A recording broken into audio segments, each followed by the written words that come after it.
When I came home from Africa on the first trip, I asked myself in the airplane ride why they were so poor. And I came up with multiple answers. One answer is really obvious, and that's corruption.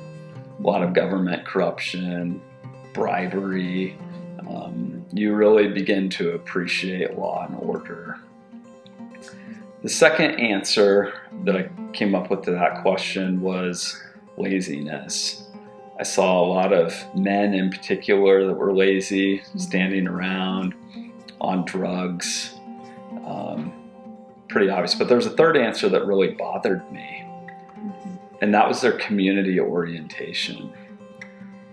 What I saw would be an individual with a retail shop, and their neighbor got sick and needed to go to the hospital and needed money.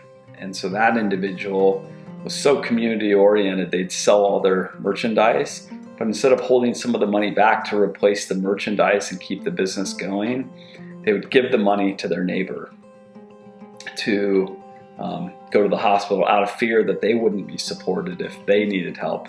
But then it would keep them in the cycle of poverty.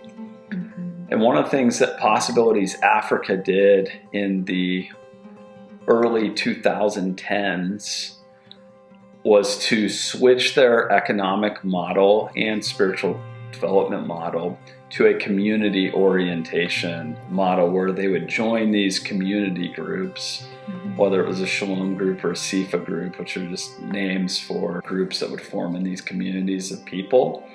And they would create accountability structures there. So like economically, they would all save money together, and then they would borrow from that pool. So if I owned a retail shop and I sold all the merchandise and I gave it to one neighbor, I robbed my other neighbor who I actually borrowed the money from. So now I had accountability, and I couldn't do that.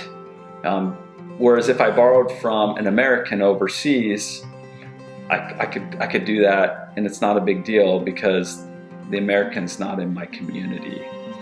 And the same thing is true spiritually speaking, as they begin to sharpen one another and say, hey, you need to study the Word of God, you need to obey the Word of God, and we need to be praying and depending upon God.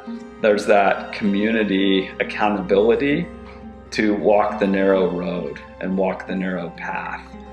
And so Possibilities Africa leveraged that massive community orientation in a way to supercharge the spiritual and economic growth. And so what appeared to be a negative to me, and one of the reasons why I thought Africa was so in so much poverty, really is a great strength. I mean, the reason it bothered me is because you should be community oriented, but it just wasn't being leveraged for good. And so Possibilities Africa really leveraged that model for good.